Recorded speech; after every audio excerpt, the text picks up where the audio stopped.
Shirley Adams with the Sewing Connection, Series 15, Program 4. The first man-made leather garment I made was quite serious. It was tailored in a classic style, and it would last forever. I figure the fabric will never wear out, so let's be sure the fashion also is long-term. Well, 15, 20, or more items later, I'm ready to lighten up. Now, all these stable things that are forever are good. I love them. In fact, I just got a catalog in the mail this week, and this jacket that's pictured here, I have the identical jacket. I made it 20 years ago, and it still is completely in fashion to the last detail. It looks the same as this. So that's great. These long-term things you want to have around forever. But also put a little fun in this now and then. Well, what I'm doing today is I'm starting on a plum leather jacket, actually, and it's from a pattern I use all the time. It comes from a basic, and then what I've done to this one, the one that I'm going to have, next series you'll see me wear it, I'm cutting it off at the waist, so that's simple enough. You simply get rid of the bottom part, but what I have done with the bottom part is put it separate. I've eliminated the dart by folding it out, and then made a waistband out of that, or a hip band. And so that's what it's going to look like, and I think it'll flare up here a little bit, and it's going to be a fun jacket. So I'm ready to start it, or I already have been starting it, so let's go over to the sewing machine and see what it looks like. Now this is going to be embroidered because a new memory card came out, and well, not all that new, but recently, and if there's anything new, I really want to have it. So I was trying out some of the quilting, because that's what it is. This is a quilting design, and there are, oh, not just one, but 47 different quilting designs that could be done on this. So I was just trying out a couple of them. Here's one, because remember that band that's going to be around my hip area? And I thought, well, I might do this around the band, all around the lower edge of it, and I might come up the front and around the neck with that. I might. Or I might do something different. So I tried this one, and I thought maybe I like this lighter look a little bit better for this particular project, this leather. And so this is what I'm doing. Now, what's terrific about this memory card is the fact that it also has a set of templates. And they're very nice to have, because those templates will let you know exactly where everything can be placed and exactly how big it's going to be. So let me show you what they're all about. They're, for every design that's there, there's a little template like this. Or if you want to mix them and put more than one design together, there are big templates that show you some mixtures. So it really makes the job easy of getting everything combined just right. So those that I was going to make first, I have right here, and where the idea came from, this plum jacket, was from this well-known designer's silk jacket. Actually, I believe that probably is, but I saw that it was all quilted, and I thought, wouldn't that be a good idea for leather, to quilt it and make something really pretty out of it?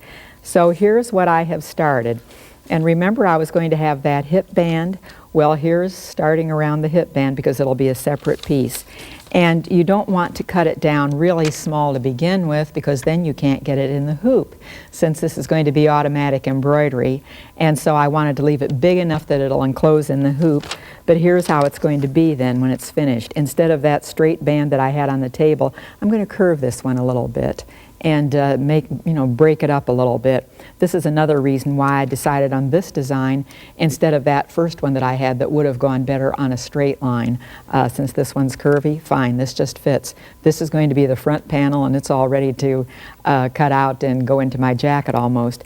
But let me show you how that is going to happen. Now, what I have on the back side of that is some fleece, not fusible, because I like the fusible fleece really just for bags and belts and projects like that. For clothing, I'd rather just have it softer, and so it's not fused in place, it's just placed back there. And then I put it in the hoop, and I have some more in the hoop right now because I'm going to embroider or quilt something else.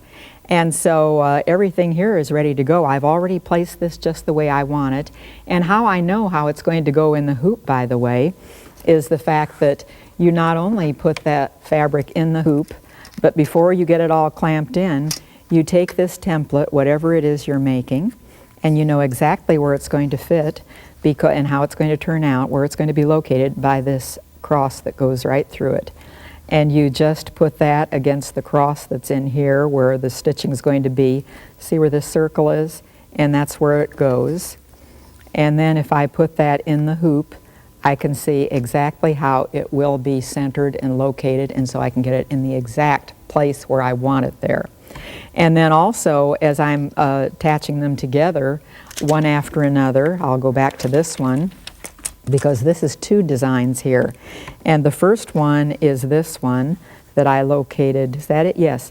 This one I located here, and notice how I did it at a slant. This is the up direction. And that's fine. You just turn your hoop if that's the up direction. You just turn your hoop so that it's pointed in this way, and then you can very nicely do whatever you want. And as I was kind of going around and shaping it out, the next one that I was going to make, this one, I wanted it to be placed, no I didn't. Is this the same one? Well, anyway, you get the idea. You can't, this is a different one, and I don't have that template here. Anyway, you get the idea. You can place this however you want to, and you know that they are going to connect, because as this stem comes out, I made sure that I put the next template on so that stem would touch it here. And so it's all just very exacting. You can't go wrong on this. So this one's all ready to go. All I need to do is push a button or two and get it over to where I want it to go. It's on straight stitch, so I'll put it on automatic embroidery. And then the whole range of pretty designs come up. And I think I'll try a different one on this, because this is really just for fun. This is not going to be part of my jacket. And so I haven't tried this one yet, so let's see what number 5 does. And what it tells me is not only that 5 is going to do, but that I need the P foot. That's what I have on. And it also tells me something wonderful that I'm not going to do anything with right now. But see this nice little square here? What it says is that I can push this, and then it says right here is where I am right now, with a little X that goes through there. That's where I am. But if I want to be over to one side or the other on this screen, see how I can push this and move it wherever I want it? Or if I would rather move it down to the bottom, I can do that. Or whichever direction I want, just go ahead and move. And I can't move it the other way anymore. It's already there as far as it'll go. But isn't that neat to be able to do that? Okay, well, I have it back approximately in the center. And since this is just for fun, since I'm just playing, it doesn't matter exactly where it turns out.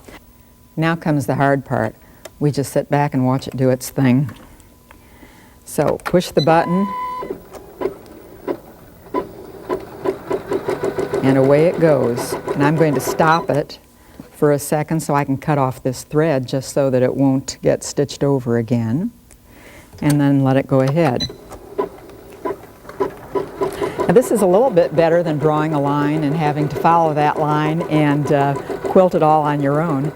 It's kind of neat if you can just sit back and watch it do it. Very often I do this. I start something on this machine, and then I perhaps go back to the cutting table and cut out another garment while it's doing its own thing. And that really saves you a lot of time.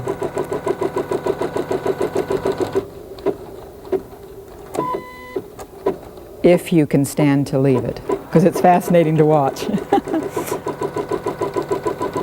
Okay, and it's just about finished. And there it goes. That was it. Okay, so we'll take it off, and now I think it's pretty when it's just quilted like this. It looks just wonderful. But after I got mine quilted, I thought, let's go a step beyond that and see what else we can do. And the something else we're going to do, and where it skipped over here, here's another thread to cut off. The something beyond it you already see on this one that I finished. I padded it after I had it quilted, because I really like the look of that third dimension there. So I'm going to pad this also, and let me tell you how. Now this I thought would be pretty because there are big spaces, whereas I have smaller spaces over here. And I've already started, or I mainly finished padding this one, so I'll just go ahead back to this one. And there are two things I padded it with. One is if there's a stem, then with those, or whatever it might be, a little line of stitching of some sort that you have to fill, it isn't going to be too easy to stuff fiber fill in there because it's too narrow. So anytime you have a channel like that, use a tapestry needle, thread it with yarn however thick you want it to be, and just go ahead and poke a little hole in that at the first of it, come out at the end of it, pull the yarn through, and when you're where you want to be with it almost finished, then that's where you can just cut it off. And I've got that little channel filled so that it looks pretty and is also three-dimensional. Now the only flower that I don't have done is this one. And where I started doing these flowers is right here in the middle. And what I did was cut right in the center of it, cut a little slash and started stuffing it, and I found out very quickly that was not the best way. This is trapunto is what it is, but why it wasn't the best way is that it wants to unstuff itself. There's nothing to hold it because there's too big a cut there. So I can fix it, it's going to be fine. I'll just fuse a little bit of interfacing over the top of it and it'll hold it in. But what I learned from that, because hopefully you learn from everything you do, what I learned from that is next time let's start it at the end. So now I'm going to just cut a little bit right at the edge here. I'll cut a little bit here instead of in the center of it, and then just use whatever tools it's going to take to stuff it. I'm going to bring a couple over here because it might be tweezers that you push it in with initially. Here I have a wrench that might do the job because it doesn't slide too easily, and so that might poke it in. We'll see. In fact, I think I'll start with tweezers and then move on to that little wrench because I've found it does a pretty good job. Sometimes it's a pencil eraser, whatever it takes to push that fiber fill in. And I want to push it way down there, and you decide how tightly you want this to be packed. Maybe you want to really stuff it in there, and yet when you do that, if it just gathers up too much all around, you have too much in probably, maybe you want to take out a little bit. So this is what I just did right here, and that's possibly enough. I'm just going to finish poking that in, and I really don't want this to be too terribly stuffed or it will puff up around the edges, but I would do that with every one of these little places, and it only takes a few minutes. It's really quick and easy to stuff it. So if you've been doing a lot of quilting through the years, but if you never thought of making it into trapunto, works beautifully and you might try it on something. Now I especially like it on this shiny leather because the way the light plays off it, you can really see it's three-dimensional and it shows up really well. I'd like to show you another suit that is out of the very same color leather, and this was made by Lorraine Henry of San Diego, California. You can see it on a model. And isn't this terrific? Look what she did to hers to make it lighthearted. She has put butterflies on it, and these she made out of lame. Now they were pretty much the knit lame, the tricot, the knit tricot, the gold lame, because of course there's no raveling on that and it's safe to do it. Now what she did with those butterflies underneath for all the different colors to show through, well, that's up to you. Anything can be used there because the butterfly, the gold itself, is going to cover those edges so you don't have to worry about it. But this is all fused in place, just stitched around the edges, and then she has some decorative stitching there in gold. So this is certainly lighthearted. Lorraine, by the way, just came out with a new pattern and a two-step measuring device that is going to make your measuring maybe a little bit easier that you might want to check out. Well, then we have a couple of jackets of mine. You've seen them before. They were from series 8 and 9. And one of them has fake snake added to it, which isn't too terribly serious. So this is also the pattern I'm working on now. It's just cut a little bit differently around the neck, but it's the same pattern actually as I'm using for this purple jacket. And then the other one was in series 9, and this was a program on starting with a button and letting the button design the whole jacket, which is what I've done there with a lot of cords and braids, but also pretty lighthearted. It's a party jacket. It's just for fun. And then we have several things, several garments using leathers in kind of a lighthearted way that are from the Fabuleather lady herself, Donna Salyers. And these jackets, and this one I'll show you a bag in a little while maybe to match, but a bomber's always nice. Or how about let's go a little western with all that fringe on the cream vest and some little conchos and noisy things. They'll hear you coming. So that's another thought you might do with that leather. And there's a jacket then that is just very nice with zippers in the pockets because, of course, pretty zippers in pockets are a good deal. Or think about also mixing that leather maybe with some fleece because the two go together so well, and fleece is so popular right now. So border it, edge it, do whatever. The fleece and the leather combined is a good deal. Well, this other one that I have here, the design that I just embroidered, would also stuff beautifully. If we have time, we might get back to it and see how it is. But in the meantime, let me give you some other ideas. Now, after I have the jacket cut out and the skirt that goes with it, and that's important because I have before moved on with new ideas and cut a little nip of leather off for this and a little bit for that. And then when it came down to actually making the garment, I found I had shortchanged myself and I didn't have quite enough to make both the skirt and the jacket. But I have plenty. Already have it cut out. And so what I'm going to do is make another garment, and on that it's going to be a vest, really, that can go under this or not. Probably not. I'll probably wear it alone. But I found some gorgeous trim that just works in beautifully. So a commercial trim might be another idea. And of course with this trim you have to figure out exactly how am I going to apply it. Am I going to fuse it? Am I actually going to sew all around those edges or what? I'll think about that. I haven't decided quite yet.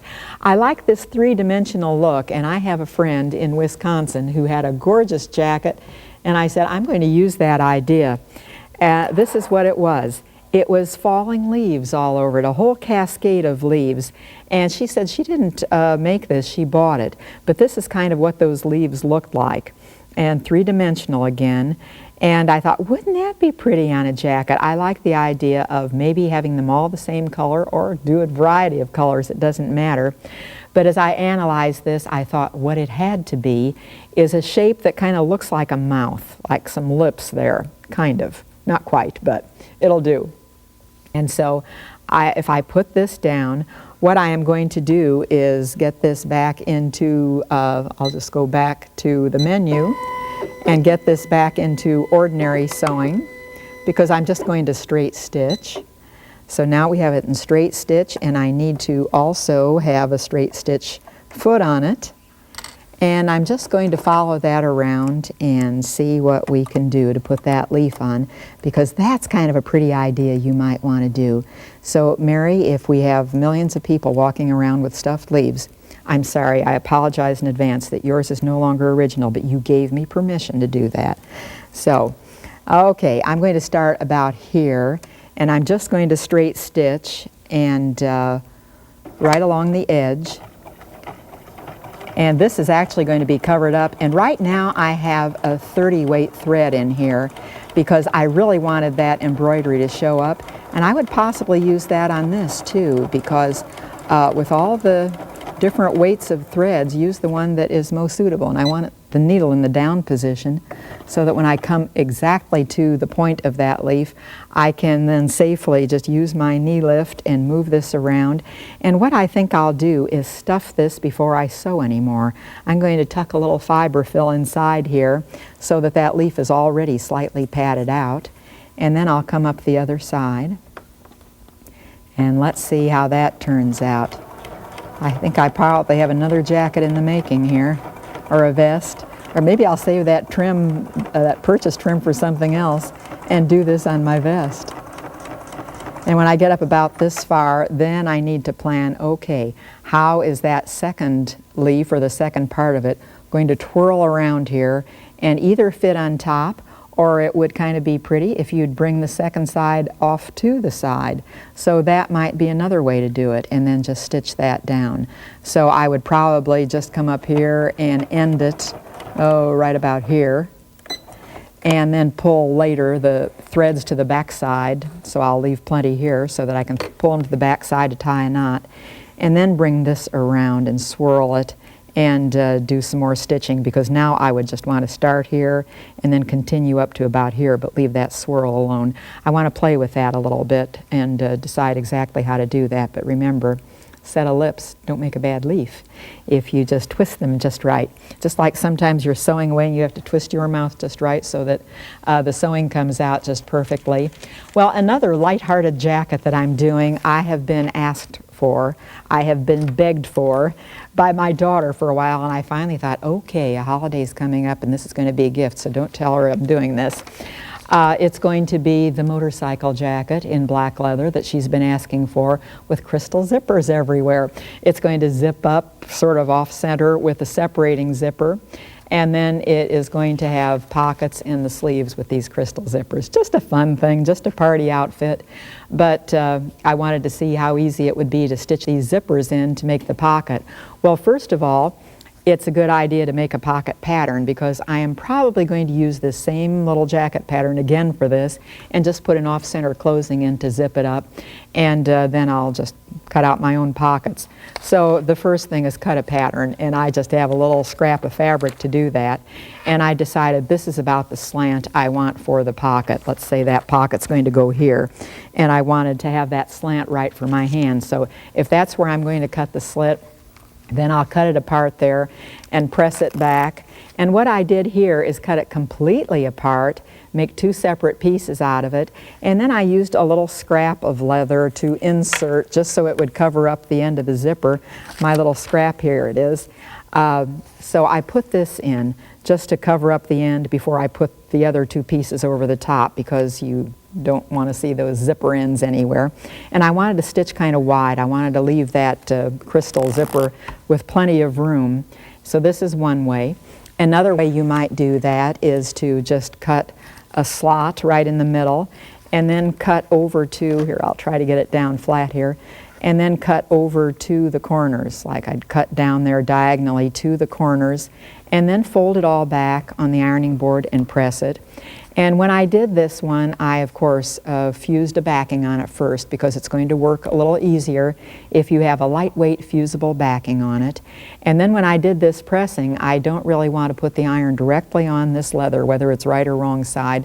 It's a good idea to either use some sort of a plate on it, the clip-on kind, or to put a press cloth over it to do that pressing. But then you just either glue stick or pin it in, stitch around there. So one way or the other, I'll get those zippers in. Now, something else I just saw in a magazine that I thought, this is a neat idea. I'll just put it on here so you can see it a little bit better.